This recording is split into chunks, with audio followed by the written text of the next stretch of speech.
Any अपनी पढ़ाई की वजह से काफ़ी ज़्यादा परेशान हो चुकी है और उसको समझ नहीं आ रही कि आखिर वो क्या करे। उसकी माँ कहती है कि बेटा अब इन कामों की टेंशन लेनी छोड़ दो, तुमने तो ये बात अपने दिमाग पे ही सवार कर ली है। समीना भी इसको समझाने की कोशिश करती है कि बेटा तुम क्या कर रही हो, अपने दिमाग को अब घर की तरफ भी लगाओ, घर की जिम्मेदारियाँ भी हैं। ये सुनकर आप देखेंगे कि आयशा भी सोचती है कि आखिर अब भाभी को बहुत ज़्यादा काम याद आ जाते हैं और बहुत ज़्यादा जिम्मेदारियों की बातें करने लगी है। आखिर कुछ जिम्मेदारी अपनी बेटी पर भी डालें, लेकिन आप देखेंगे कि वो कह नहीं पाती क्योंकि वो समझ रही होती है कि अब रिश्ते बदल रहे हैं और उसको भी बदलना चाहिए और वैसी बातें बिल्कुल भी अब नहीं करनी चाहिए जैसा पहले था। क्योंकि वक्त वक्त की बात है, जब रिश्ते बदलते हैं तो सब कुछ बदल जाता है। हुआ भी कुछ इस तरह से ही है कि रिश्ते ही बदल रहे हैं, क्योंकि आप देखेंगे कि अब बिल्कुल बदल रही है समीना और समीना की हर बात में कोई ना कोई सास वाली रोक टोक ज़रूर आ जाती है। आयशा भी ये चीज़ महसूस कर रही है, लेकिन वो ये बात कहती नहीं है,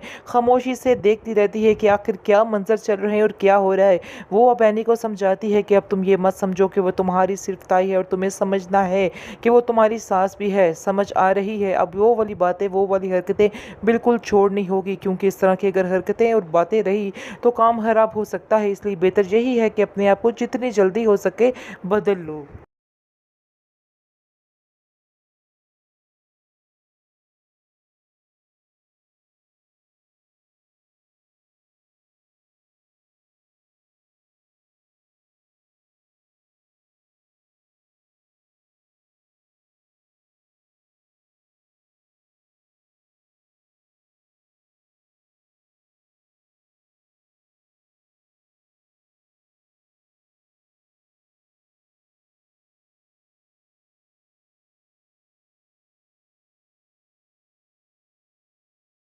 देखेंगे कि अब समीना ने भी सास बनना शुरू कर दिया है, क्योंकि अब हर बात वो इस तरह की करने लग चुकी है कि पता चल रहा है कि समीना जो है वो सास बन चुकी है और कोई भी बात जो है वो अब उसके ख़िलाफ़ नहीं सुन रही फ़ाखिर की। क्योंकि जैसे ही आप देखेंगे कि आयशा कोई बात करती है तो आगे से वो मुंह फैला के उधर चली जाती है। इसलिए उसको काफ़ी गुस्सा आता है और बल्कि साफ साफ कह देती है कि मेरे बेटे के बारे में इस तरह की बातें बिल्कुल मत करो, क्योंकि ये चीज़ मैं बिल्कुल भी बर्दाश्त नहीं करूँगी। जिस पर आप देखेंगे कि वो समझाती है आयशा को कि मेरा बेटा अब सारी चीज़ों पे ध्यान दे रहा है और मैं चाहती हूँ कि अब एनी भी इन सब चीज़ों पे ध्यान दे और अपनी ज़िम्मेदारियों को समझे, वरना उसके लिए भी बहुत मुश्किल हो जाएगी। लेकिन आप देखेंगे कि वो जैसे ही समझा रही होती है तो आगे से आयशा कहती है कि वो पूरी कोशिश तो कर रही है, लेकिन अब वो मज़ीद इसके अलावा क्या कर सकती है। मुझे तो इस चीज़ की समझ नहीं आ रही कि आखिर उस बच्ची के मासूम के पीछे